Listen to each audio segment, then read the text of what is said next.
آغاز کرتے ہیں جناب عمر صاحب۔ بہت شکریہ کامریڈ، سب ساتھیوں کو لال سلام۔ دوستو، ہمیشہ کی طرح کامریڈ نے تعارف کرایا، پروفیسر کے طور پہ میرا بنیادی تعلق جو ہے وہ پاکستان مزدور کسان پارٹی سے ہے، جو پاکستان کے اندر مزدور کسان انقلاب اور مزدور کسان ریاست قائم کرنے کی دائی پارٹی ہے۔ اور دوستو، کامریڈ نے انٹروڈکشن کروا دیا آپ سے۔ جو آج گفتگو میں آپ کے ساتھ کرنے جا رہا ہوں اس میں میرا یہ رول ہوگا کہ کیونکہ عظیم صاحب چائنا کے سوال سے بعد میں ڈیل کر رہے ہیں، اور اس وقت ہم دونوں ایک اکٹھے مل کے ایک آرٹیکل بھی لکھ رہے ہیں جس میں ہمارا جو نقطۂ نظر ہے، عوامی مزدور کسان تحریک کا نقطۂ نظر ہے، اس پوری جو ریجنل جنگ بنتی جا رہی ہے خطے کی، اور پاکستان، انڈیا، اسرائیل، ایران اور یہ سارے معاملات کے حوالے سے، اور اس میں چین اور امریکہ، مغربی سامراج، اور دوسری طرف چین اور رشیا، ان کے کردار کے حوالے سے ہم آرٹیکل لکھ رہے ہیں۔ وہ جلدی ایک ہفتے میں شائع بھی انشاءاللہ ہو کے آپ ساتھیوں سے شیئر کریں گے۔ تو آج کی جو میری گفتگو ہے وہ اسی آرٹیکل کے حوالے سے ہے جو ہم لکھ رہے ہیں۔ ہمارا یہ ڈیولپنگ نقطۂ نظر ہے اور اس میں غلطی کی گنجائش موجود ہے، تو ساتھیوں سے گزارش ہے اگر غلطی ہو تو آپ ضرور پوائنٹ آؤٹ کیجیے گا، ہمیں فیڈ بیک بھی دیجیے گا تاکہ ہم اس کو مزید بہتر کر سکیں۔ تو آج دوستوں میں جو گفتگو آپ کے ساتھ کرنے جا رہا ہوں اس کا موضوع ہے کہ میں آپ کے سامنے آج سوال اٹھانے جا رہا ہوں کہ انڈیا پاکستان کی جو حالیہ کشیدگی یا جنگ ہوئی ہے، اس کو آپ جو بھی نام دیں، اس کے اندر پاکستانی بائیں بازو کے اندر کیا تضادات ہمارے سامنے نکھر کے آئے ہیں، اور پاکستان کے اندر موجود جو بائیں بازو کے یا اپنے آپ کو انقلابی کہنے والے ہمارے دوست ہیں، ان کا نقطۂ نظر کیا ہونا چاہیے، اور اس پوری جنگ کے اندر اگر ہم کوئی پوزیشن لیتے ہیں تو پوزیشن کس کی سپورٹ میں ہونی چاہیے، کس کے خلاف ہونی چاہیے۔ میں پچھلی سیشنز میں شامل نہیں ہو سکا تھا، لیکن کامریڈ کی باتوں سے لگ رہا ہے کہ تقریباً یہی گفتگو پچھلے سیشنز میں بھی ہوتی رہی ہے، اور اسی بات پہ بحث رہی ہے کہ ایرانی ملا کو سپورٹ کرنا ہے یا نہیں کرنا، حماس کو سپورٹ کرنا ہے کہ نہیں کرنا۔ کچھ عرصہ پہلے جب اسرائیل اور فلسطین کی جنگ شروع ہوئی تھی اکتوبر 2023 میں، تو اس کے بعد مجھے موقع ملا تھا، انجمن نے بلایا تھا، تو وہاں پہ ہم نے فلسطین کے اوپر بھی اپنا نقطۂ نظر پیش کیا تھا۔ تو اسی کی لڑی جوڑتے ہوئے میں آج بھی گفتگو کروں گا۔ تو دوستوں، میں شروعات یہاں سے کرتا ہوں کہ آج انڈیا پاکستان کی جنگ کو دیکھنے کے لیے میرا خیال ہے کہ ہمیں اپنے ملک سے شروع کرنا چاہیے، اور ہمیں شروع کرنا چاہیے اپنے بائیں بازو کی پوزیشنز کو اینالائز کر کے، یعنی کہ ہماری اپنی پوزیشنز کا تجزیہ کر کے کہ ہم کہاں کھڑے ہیں اور کس نظریے سے اس جنگ کو دیکھ رہے ہیں۔ آپ سب کو پتا ہے کہ ہوا کیا، میرا خیال ہے مجھے دہرانے کی ضرورت نہیں ہے۔ میرا خیال غالباً 23 اپریل کو پہلگام کے اندر واقعہ پیش آیا جہاں پہ اٹیک ہوا اور کچھ انڈین ٹورسٹوں کو قتل کیا گیا، جس کے بعد انڈیا نے رسپونڈ کیا اور پاکستان کے مختلف شہروں کے اندر اسٹرائکس کی۔ اس دوران ایریا لڑائی ہوئی، کچھ طیارے ہم نے ان کے گرائے، ان کی طرف سے آ رہا ہے کہ انہوں نے کچھ چیزیں جو ہیں وہ تباہ کی ہیں، کچھ علاقوں پہ حملہ کیا۔ میں اس کی نیٹیگریٹیز میں نہیں جا رہا ہوں، سب کو پتا ہے۔ اس کے اندر کامریڈ نے جیسے بتایا کنفیوژن بہت زیادہ پھیلائی گئی، سامراجی طاقتوں کی طرف سے بھی، دونوں حکومتوں کی طرف سے بھی فیک نیوز پھیلائی گئی، کیا نقصان ہوا، کس نے کیا غلطی کی، کس نے کتنے طیارے مارے اور کس نے کتنے طیارے مارے، یہ سیکنڈری سوال ہے۔ میرا خیال ہے اس جنگ کی نوعیت کو سمجھنا اور اس کی سیاست کو سمجھنا جو ہے وہ ہمارے لیے پرائمری یا مین سوال ہے۔ تو اس سے شروع کرتے ہیں کہ جیسے یہ جنگ شروع ہوئی اور ختم ہوئی تو اس کے بعد فوراً آپ سب فیس بک پہ موجود ہوں گے، آپ نے دیکھا ہوگا پاکستانی بائیں بازو کے اندر تہلکہ مچ گیا، ہر طرف سے پوزیشن نکالنے کی جلدی تھی، کوئی ایک پارٹی ایک کہہ رہی ہے، دوسری اس پہ اٹیک کر رہی ہے، آپس میں لڑائی ہو رہی ہے۔ میں آج ساری پارٹیوں کے معذرت کو دوست مائنڈ نہ کریں، لیکن اکیڈمک حوالے سے تجزیے کے لیے میں سب کے نام بھی لوں گا، تو صرف آپ کو یہ بتانے کے لیے کہ ان کی پوزیشنز کیا تھی، اور میں کوشش کروں گا کہ اس میں اپنا کوئی تڑکا نہ ڈالوں، جو انہوں نے صحیح معنوں میں کہا فیس بک کے اوپر یا اپنی اسٹیٹمنٹس کے اندر وہ آپ سے شیئر کروں۔ تو وہ ڈیبیٹ شروع ہو جاتی ہے، لیکن اس ڈیبیٹ کے اندر ایک خاصیت جو تھی، وہ ڈیبیٹ ہم جب پڑھ رہے تھے، میں نے اور عظیم صاحب نے یہ آرٹیکل لکھتے ہوئے پڑھنے کی کوشش کی، تو اس ڈیبیٹ کے اندر ہمیں نظر آیا کہ پوری ڈیبیٹ کے اندر اس ڈیبیٹ کی جو تاریخ ہے، یعنی انڈیا پاکستان تعلقات اور اس کے اندر بائیں بازو کے کردار کی جو تاریخ ہے وہ مسنگ تھی، کہ انڈیا پہ یہ پوزیشن ہماری کیوں رہی، انڈیا کو ایسے کیوں دیکھتے ہیں، پاکستانی ریاست کی نوعیت کیا ہے، پاکستان کے اندر انقلابی صورتحال کیسے بن سکتی ہے اور اس میں انقلابی کردار کیا ہونا چاہیے۔ اس پوری ڈیبیٹ میں آپ کو یہ چیزیں نہیں ملی ہوگی، آپ کو اس کے اندر بار بار وہ جو ہم کہتے ہیں نا اس کو آئی آر کا، انٹرنیشنل ریلیشنز کا انالیسس، جیو پولیٹکس کا انالیسس، آپ کو سامراج کے آپسی تضادات کا انالیسس، آپ کو حکمران طبقات کے آپسی تضادات کا انالیسس آپ کو ملا، لیکن آپ کو تاریخ کی یہ ڈیبیٹس جو تھی یا ان سے انفارمڈ کوئی پوزیشن سننے کو نہیں ملی۔ اور اس کی وجہ ہمارے خیال میں یہی ہے کہ اس وقت جو موجودہ پاکستان کا مین اسٹریم بائیں بازو ہیں یا زیادہ تر گروپس ہیں، ان کا رجحان ایشو بیسڈ پالیٹکس کی طرف جا چکا ہے، اور ان کی سیاست جو ہے وہ حکمران طبقات کے آپسی تضادات کے اندر کھیل رہی ہے، بجائے اس کے کہ عوام یعنی پاکستانی جو مظلوم طبقات ہیں یا عالمی مظلوم طبقات ہیں ان کی اور سامراج کی آپسی لڑائی اور حکمران طبقات کی آپسی لڑائی کا جو تضاد ہے اس کے اندر وہ پالیٹکس کریں۔ تو اس کو مد نظر رکھتے ہوئے میں بات کا آغاز کرتا ہوں یہ سوال آپ کے سامنے رکھ کے. آج کی گفتگو میں اس انڈیا پاکستان کے اوپر جو مختلف بائیں بازو کے گروہوں نے پوزیشنز لی ان کو کیٹیگرائز کرنا, کیونکہ ان کو لیبل کرنا ضروری ہوتا ہے بات کرنے کے لیے, تو لہٰذا میں ان کو 3 کیٹیگریز میں لیبل کروں گا. میں ہمارے تمام بائیں بازو کے گروپوں کو 3 نام دوں گا تاکہ میں جب آگے بات کروں تو آپ سارے میری بات کو فالو کر سکیں. ٹھیک ہے, تو پہلا جو میں نام یوز کروں گا یا ٹرم یوز کروں گا, اصطلاح یوز کروں گا, وہ ہے ٹریڈیشنل لیفٹ, روایتی بائیں بازو. اور اس کے اندر میں 2 مختلف دھڑوں کو ڈال رہا ہوں. ایک ہمارا آرتھوڈاکس مارکسسٹ لیفٹ یعنی کہ روایتی تنگ نظر مارکسسٹ لیفٹ, اور دوسرا میں اس میں ڈال رہا ہوں ماؤلٹن تھاٹ کے تنگ نظر کی وضاحت کرتے جائیں. میں تنگ نظر ابھی آگے بتانے والا ہوں, اور ساتھ ہی ماؤلٹن تھاٹ لیفٹ. ٹھیک ہے, ماؤلٹن تھاٹ لیفٹ جو ہے وہ جو پرو چائنا لیفٹ تھا, سوویت اور چائنا کے سپلٹ سے نکلا اور اس کے بعد کہاں کھڑا ہے, ان دونوں کو ملا کر میں ٹریڈیشنل میں روایتی لیفٹ کہہ رہا ہوں. میں اس کی ایگزامپل دے دیتا ہوں آپ کو کہ اس کے اندر میں وہ مارکسی یا مارکسی لیننی گروپس کو شامل کر رہا ہوں, جن میں اس وقت ہمارے جو پروفیسر تیمور صاحب ہیں, میرا خیال ان کی بھی ٹاک ہونی ہے, ان کا لال بینڈ گروپ جو ہے وہ آ جاتا ہے, مزدور کسان پارٹی کے نام سے فنکشن کر رہے ہیں. عوامی ورکرز پارٹی کا آپ نے سنا ہوگا حالیہ سپلٹ ہوا ہے مارچ اپریل کے اندر, اس میں 2 دھڑے بن گئے ہیں. اس میں جو دھڑا جس کے اندر زیادہ تر پرانی سوشلسٹ پارٹی اور پرانے ایم کے پی کے لوگ شامل ہیں, یعنی کہ اختر حسین صاحب, حمزہ ویب صاحب وغیرہ کا جو دھڑا ہے, میں اس کو آرتھوڈاکس مارکسسٹ لیفٹ کے اندر ڈال رہا ہوں, جس کے اندر سوشلسٹ پارٹی اور سی پی کی طرف سے جو روایتی پرو سوویت لیفٹ کے لوگ بھی شامل ہیں, اور ایم کے پی کی طرف سے پرو چائنا پرانے روایتی لیفٹ کے لوگ ہیں وہ بھی شامل ہیں. تیسرا میں اس کے اندر ہماری جو روایتی کمیونسٹ پارٹی آف پاکستان ہے اور اس کے ایسوسیٹڈ گروپس ہیں ان کو بھی اس کے اندر ڈال رہا ہوں. اور صرف اس آرٹیکل کے لیے, ویسے مجھے پتا ہے کہ ان کے اندر نظریاتی اور پریکٹس کے اہم ڈفرینسز موجود ہیں, لیکن انڈیا پاکستان کے اوپر ان کی پوزیشن کی حد تک ٹروٹسکیائٹس گروپ کو بھی اس کے اندر میں شامل کر رہا ہوں. دوسرا جو بڑا ہے ٹریڈیشنل لیفٹ یعنی روایتی لیفٹ کے اندر آتا ہے وہ ماؤلٹن تھاٹ کا فیکشن, میں نے آپ کو بتایا آدھی اے ڈبلیو پی کے اندر وہ فیکشن موجود ہے. اس کے علاوہ این ایس ایف کے دیگر آپ کو فیکشنز نظر آئیں گے جو ماؤلٹن تھاٹ کے اوپر آج بھی کھڑے ہیں. اس کے علاوہ آپ کو کچھ گروپس نظر آئیں گے یا مختلف بڑی پارٹیوں کے اندر ساتھی بیٹھے نظر آئیں گے. میری جو ہماری جو پارٹی جس سے تعلق ہے پاکستان مزدور کسان پارٹی, اس کے اندر بھی بہت سارے ساتھی ابھی ماؤلٹن تھاٹ پہ نہیں ہیں. جس آئیڈیالوجی کا میں بات کر رہا ہوں اس کے اوپر ڈیولپمنٹ کا ایک عمل چل رہا ہے. تو پہلا یہ دھڑا ہو گیا روایتی لیفٹ, جس کی پوزیشن جو ہے وہ انڈیا پاکستان جنگ کے اندر میں نظر آئی پیسیفسٹ پوزیشن, یعنی جنگ بندی کرو فوری طور پہ, یہ جنگ جو ہے اس میں سب غلط ہیں, یہ جنگ ہونی نہیں چاہیے, یہ جنگ سرے سے ہی بری ہے. اور آپ نے اکثر وہ لائن سنی ہوگی نو وار بٹ کلاس وار, طبقاتی جنگ کے علاوہ کوئی اور جنگ ہمیں منظور نہیں ہے. اور یہ لیفٹ وہ ہے جو اکثر آپ کو حوالہ دیتا نظر آئے گا کامریڈ لینن کی سیکنڈ انٹرنیشنل والی لائن کا, یعنی دوسرے جنگ عظیم کے اندر جو روسی پارٹی نے لائن لی تھی کہ یہ سامراجی جنگ ہے, لہٰذا کمیونسٹوں کا کام ہے کہ اس میں سے کسی بھی ملک کی سپورٹ نہ کرے بلکہ اپنی جنگ کی تیاری کرے اور اپنے آپ کو منظم کرے. لیکن میرا خیال ہے, میں آگے آپ کو دکھاؤں گا کہ ان کی لینن کی جو ریفرنسز ہیں وہ بھی ڈھیلے ہیں, لینن کی پراپر نوانس کو, لینن کی بات کو شاید نہیں سمجھ آئے. اس لیفٹ کی خاصیت یہ ہے ٹریڈیشنل لیفٹ جو ہے کہ یہ تاریخی طور پہ زیادہ تر پرو سوویت لیفٹ سے نکلا ہے. دوسرے میں نے آپ کو 2 گروہ ساتھ ملوا دیے. اس کی آج کی زیادہ تر موجودہ گراؤنڈ پہ جو پوزیشنز ہیں وہ لبرل ہیں. زیادہ تر یہ جو تاریخی ہماری انجمن ترقی پسند مصنفین کا سفر تھا, یہ آج کی انجمن ترقی پسند مصنفین کی بات نہیں کر رہا, جو تاریخی ہماری پی ڈبلیو اے رہی اور اس کی جو ہسٹوریوگرافی رہی, آپ جانتے ہیں جو سارے لکھاری نکلے پی ڈبلیو اے سے, ان کی جو پرو سوویت ہسٹوریوگرافی نکلی, جو کہ میرے خیال میں, اور کامریڈ کے سوال کا بھی جواب یہاں پہ, کہ جن کے ڈائلیکٹیکل انڈرسٹینڈنگ یعنی ڈائلیکٹیکل مٹیریلزم جن کا نظریاتی ماہیت جو ہے وہ مکینیکل ہے, مکینکی رہی, اس سے آگے نہیں نکل سکی. یورپ کے تجزیے کو پاکستان اور انڈیا میں لاگو کرنے کی کوشش کرتے رہے اور ان کا تجزیہ اکثر انڈسٹریل ورکر کی حد تک رہا یہاں پہ موجود, جو کسانوں کی اسٹرگلس تھی, جو آدیواسیوں کی اسٹرگلس تھی, جو ہمارے دلت تحریکوں کی اسٹرگل تھی, جو ہماری یہاں پہ مارجنلائز کاسٹ کی اسٹرگل تھی, ان کو شاید وہ صحیح طرح سے تجزیہ نہیں کر سکے. اسی طرح اس کے ساتھ میں نے ماؤلٹن تھاٹ لیفٹ کا ذکر کیا. یہ ہسٹوریکلی پرو چائنا تھے جب سائنو سوویت 60 کی دہائی میں, میرا خیال ہے تاریخ میں جانے کی ضرورت نہیں, آپ ساتھیوں کو پتہ ہے جب چائنا اور سوویت یونین کا سپلٹ ہوا تو دنیا بھر میں کمیونسٹ تحریک ٹوٹی, تو یہ لوگ پرو چائنا سائڈ پہ تھے. یہ جو ہے ان میں سے زیادہ تر گروہ جو ہیں وہ بہت ساری وجوہات کی وجہ سے, جن کا میں آگے جا کے ذکر کروں گا, ضیاء مارشل لا,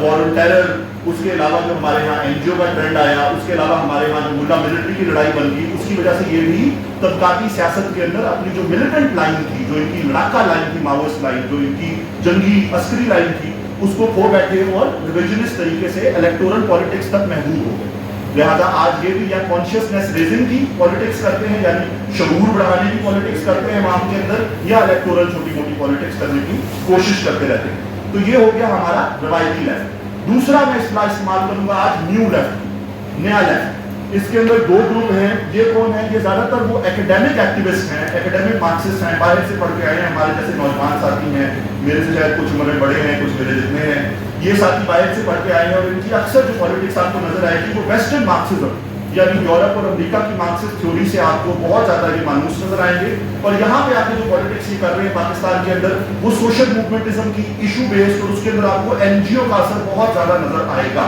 اس کے اندر دو بڑے گروپس ہیں میرا خیال ہے. ایک حقوق خلق پارٹی جو ہے ہمارے رجحان وغیرہ کی, دوسری جو پارٹی ہے وہ اے ڈبلیو پی کی جو دوسری فیکشن وغیرہ ہوئی ہے ابھی, جس کو آصف سجاد اختر لوگ اور دیگر بخشر خلو صاحب اس کے سیکرٹری ہیں وغیرہ وغیرہ. اس کے اندر اور بہت سے ساتھی موجود ہیں. میں نام شخصیات کے صرف اس لیے لے رہا ہوں کہ تاکہ آپ تھوڑی سی ایک وضاحت کرتے ہیں. جی یہ فرینکفرٹ اسکول آف تھاٹ جو تھا جی یہ اس سے متاثر ہیں یا اس کے خلاف ہے؟ سر یہ میرا خیال ہے. میں تھوڑا سا بات کر دوں. اچھا یہ میں اسی لیے جب آرٹیکل لکھ رہا تھا جب آرٹیکل لکھ رہا تھا تو میں ہمیشہ نیو مارکسزم کا حوالہ ادھر سے آتا ہے اور وہ طبقاتی جنگ کی بات نہیں کرتے, وہ ادھر ادھر کے مباحث زیادہ کرتے ہیں. وہ کلچر کی بات کریں گے, ذرا تھوڑا سا ڈائلاگ, وہ کلچر کی بات کریں گے, ماحولیاتی تبدیلیوں کی بات کریں گے, لیکن وہ جو بیسک بنیادی لڑائی ہے نا وہ اس کی بات نہیں کریں.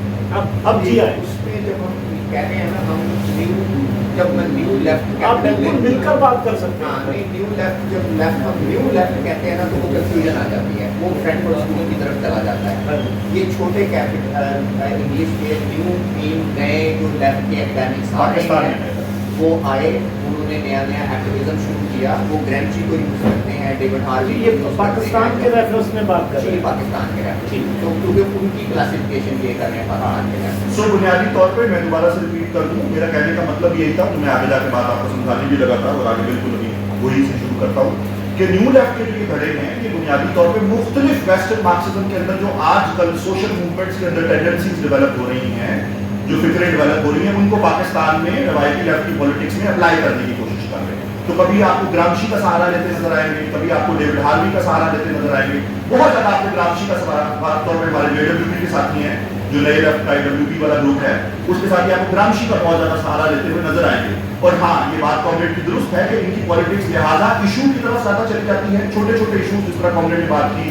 ماحولیات کا ایشو, جینڈر کا ایشو, ان کی طرف اوور آل طبقاتی اور اینٹی امپیریلسٹ پالیٹکس جو ہے اس میں بڑی لیول کی وہ کم نظر آتی ہے. اور دوسرا اس کے اندر ہمیں سوشل موومنٹزم یعنی لیفٹ کی تگڑی طاقت حاصل کرنے والی پارٹی نہ بنانا بلکہ سوشل موومنٹس کے اندر کردار ادا کرتے رہنا, یہ ٹینڈنسی نظر آتی ہے. تو دونوں گروپس کا میں نے آپ کے سامنے ذکر کر لی تھی, تو لہٰذا یہ ٹینڈنسیاں میں آپ کے سامنے کروں گا اور ان دونوں ٹینڈنسیوں کا, ان دونوں فکروں کا میں کنٹراسٹ کروں گا. آج ان کے خلاف جو پوزیشن رکھوں گا, جو ہماری پوزیشن آپ کے سامنے رکھوں گا, وہ تیسرا گروہ ہے جس کو میں کہہ رہا ہوں ریولوشنری ماؤسٹ. ریولوشنری ماؤسٹ ہمارے وہ ساتھی ہیں جو کہ پرانے پرو چین ماؤزم تھاٹ فیکشن سے نکلے اور آج کی موجودہ جو زمین پہ جاری تیسری دنیا کی ملیٹنٹ جدوجہدیں ہیں. خواہ انڈیا کے اندر ہمارے کامریڈز کی عوامی جنگ ہو, آدیواسیوں کی اور دلت تحریکی سی پی آئی ماؤسٹ کی قیادت میں, خواہ نیپال کے اندر ماؤسٹوں کی جنگ ہو, فلپینز کے اندر ہو, لاطینی امریکہ کے اندر ہو, افریقہ کے بعض ملکوں کے اندر ہو, وہ ان کی حمایت میں ہے. اور اپنے ملک کے اندر مارکسزم کی کانکریٹ اپلیکیشن, کانکریٹ انالیسس کر کے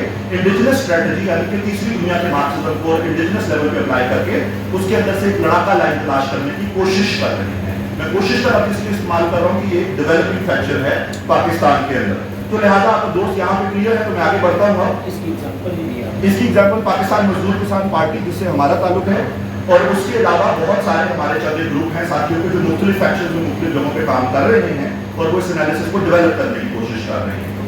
تو مینلی جو پارٹی لیول پہ نیشنلی جو پارٹی اس کو اون کرے گی وہ پاکستان مزدور کسان پارٹی ہے, جس سے میرا بھی اور ڈاکٹر عظیم کا بھی تعلق ہے. تو لہٰذا دوستوں اب واپس آتے ہیں واقعے پہ کہ پہلے بار کا واقعہ ہو جاتا ہے تو اس کے بعد فوراً ہمیں دیکھنے کو کیا ملتا ہے. فوری طور پہ جو الیکٹورل انڈین لیفٹ ہے یعنی انڈیا کا جو بائیں بازو کی سب سے بڑی جو دو روایتی جماعتیں ہیں جو وہاں پہ الیکشن کرتی ہیں, اور سب سے بڑی دو الیکٹورل لیفٹ کی پارٹیاں ہیں یعنی کمیونسٹ پارٹی آف انڈیا اور communist party of India Marxist C P I اور سی پی ایم, دونوں کی دونوں جو ہیں وہ مودی کی لائن لیتی ہیں اور وہ دونوں کی دونوں اسٹیٹمنٹس جاری کرتی ہیں جسے وہ کہتے ہیں کہ پاکستانی ریاست نے ٹیررزم اسپانسر کیا, دہشت گرد ریاست ہے, یہ دہشت گردوں کو پناہ دیتے ہیں. انڈیا نے اپنے دفاع کے اندر ان کے اوپر اٹیک کیا, لہٰذا وہ درست تھا, اور اس کی جو دفاع تھا اور اس نے جو اٹیکس کیے وہ بالکل پریسائز تھے, ان کے اندر کوئی انہوں نے اگریشن کا مظاہرہ نہیں کیا, کوئی جارحیت کا مظاہرہ نہیں کیا, اور انڈیا کو اس طرح کرتے رہنا چاہیے, یعنی کہ بنیادی طور پہ انڈیا کی لائن درست تھی.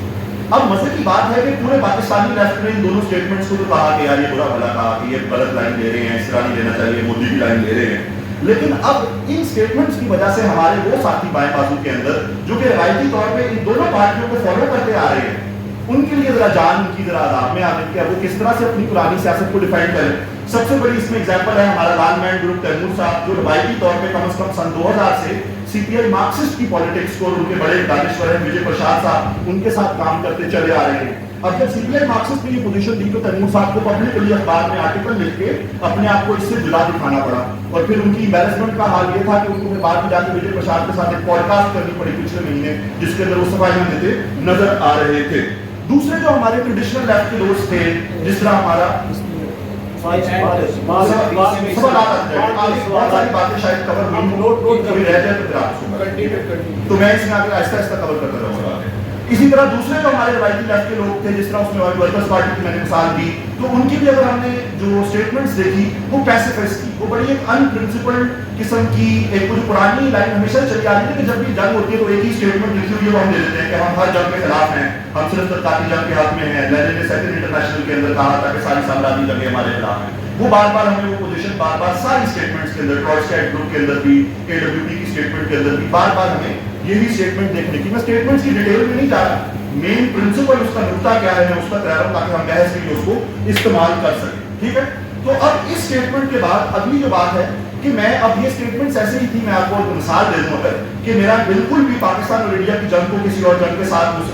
ملا نہیں رہا, لیکن یہ ایسے ہی ہے اسٹیٹمنٹ کو کہنا کہ ان پرنسپلڈ پیس کہنا کہ جی ہر حال میں صرف امن ہونا چاہیے, ایسے ہی ہے کہ کسی بھی مظلوم کے اوپر اگر اگلا بندہ ہم پر سارے کاموں سے کو تم نے نہیں لڑنا, کیونکہ ہم ہر قسم کی لڑائی کے خلاف ہیں. کیونکہ ہمارا جو کانگریس نے ایگزامپل دی کہ کیونکہ وہ ایک مسلم آرگنائزیشن ہے, وہ لیفٹ کی ہے, طبقاتی آرگنائزیشن نہیں ہے, تو لہٰذا اگر کوئی اسرائیل سے لڑتی ہے تو وہ بھی غلط ہے, یہ لڑائی ہونی نہیں چاہیے. یہ اس قسم کی غیر منطقی پوزیشن ہمیں لگی. نئے لیفٹ کا اس کے سارے بات کے اوپر کیا رہتے ہیں؟ اچھا, نئے لیفٹ کی پوزیشن اس سے تھوڑی سی بہتر تھی, لیکن اس کے اندر بہت ساری خامیاں میں اس کے اوپر آتا ہوں. نئے لیفٹ کی پوزیشن کے اندر انہوں نے جنگ کی خلاف ورزی نہیں کی. دونوں گروہوں نے مانا کہ انڈیا نے برا کیا ہے, انڈیا اس سچویشن میں غلط تھا, انڈیا اگریسر تھا. ایچ کے پی جو گروپ تھا اس کی پوزیشن یہ تھی کہ جی مودی جو ہے وہ اس وقت ایک سب امپیریلسٹ طاقت ہے جو کہ سامراج کے ایجنٹ کے طور پہ ایکٹ کر رہا ہے, یعنی کہ وہ ویسٹرن مغربی سامراج کے ایجنٹ کے طور پہ علاقائی سطح پہ یہ اگریشن کر رہا ہے, اس جارحیت کا مظاہرہ کر رہا ہے, جو کہ ایک نیا کولڈ وار بن چکا ہے. تو ایچ کے پی نے کہا کہ یہ ایک نیا کولڈ وار ہے, نئی سخت جنگ ہے, جس طرح کہ سوویت رشیا اور امریکہ کے درمیان تھی. تو انہوں نے آج کی چین اور مغربی سامراج یعنی امریکہ کے درمیان جنگ کو بھی نیا کولڈ وار کا اصطلاح استعمال کی. اس سے ہم اختلاف کرتے ہیں, آگے اس پہ عظیم صاحب زیادہ ڈیٹیل میں بات کریں گے, کیونکہ کولڈ وار کی جو اصطلاح ہے وہ ایک خاص دورائے میں دو نظاموں کے درمیان لڑائی کو کہا گیا تھا. یہاں پہ شاید آج دو نظاموں کے درمیان لڑائی نہیں ہے, لیکن اس پہ ہم آگے جا کے بات کرتے ہیں. دوسری طرف اے ڈبلیو پی اور ان کی طرف سے ایک مشہور کے دانشور ہیں, پڑھاتے ہیں, ڈاکٹر ایاز ملک, ان کی اسٹیٹمنٹ ہمیں زیادہ آئی ہے باہر وغیرہ کے مقابلے میں دیکھنے کو ملی, جنہوں نے کہا کہ جی انڈیا بالکل سب امپیریلسٹ طاقت ہے, انڈیا بالکل غلط کر رہا ہے, لیکن ایچ کے پی کی جو اسٹیٹمنٹ ہے وہ جنگی جنون میں اضافہ کر رہی ہے. وہ پاکستانی ریاست کی بلا وجہ سائٹ لے رہی ہے اور پاکستانی ریاست اور پاکستانی ملٹری کو بڑھاوا دے رہی ہے. اور کیونکہ ہم پاکستانی ملٹری کے خلاف ہیں, پاکستان کو خود ماضی کے اندر سب امپیریلسٹ طاقت بننے کی کوششیں کرتا رہا ہے. افغان جنگ کے اندر انہوں نے حوالے دیے مختلف سر جنگ کے کہ اس کے اندر ہم نے افغانستان پہ ظلم کیے اور دیگر مسائل پیدا ہوئے. تو لہٰذا یہ جو ہے ایچ کے پی کا انالیسس یہ جیو پالیٹکس کا انالیسس بھی ہے. اس کے اندر پاکستان کی جو کنکریٹ ٹھوس حالات ہیں اس کا تجزیہ ہمیں دیکھنے کو نہیں ملتا. بہت اچھی بات ہے. تو اب اس کے مقابلے میں ہمارے نئے لیفٹ کے ساتھی جو اے ڈبلیو پی کے سولوشن کیا دیتے ہیں؟ یہ سولوشن یہ دیتے ہیں کہ اب یہ لفظ آپ نے سنا ہے, مجھے پتا ہے کنفیوزنگ ہے, یہ جارگن ہے, ہمیں بھی نہیں سمجھ آتی اس کی. وہ تو ریاض صاحب کہتے ہیں کہ ہمیں ایک popular programme of national consciousness چاہیے تاکہ ہم ایک نیا پاپولر سبجیکٹ کریٹ کر سکیں. میں اس کو آسان الفاظ میں آپ کو سمجھاتا ہوں, کہنے کی یہ کوشش کر رہے ہیں. اب میں شاید پوری طرح سے نہیں سمجھ سکا تو ہو سکتا ہے میں غلط ہوں, لیکن جتنی ہمیں سمجھ لگی ہے ان کی ووکیبلری کی, کہنا یہ چاہ رہے ہیں وہ کہ جی یہاں پہ ہمیں شعور کو بڑھانے کی اور ایگزسٹنگ موومنٹس کو جوڑنے کی ضرورت ہے, جس کے ذریعے ہم کوئی لڑائی کریں گے جس میں ہم سامراج سے علیحدہ ہو کے اپنی اکانومی بنائیں گے.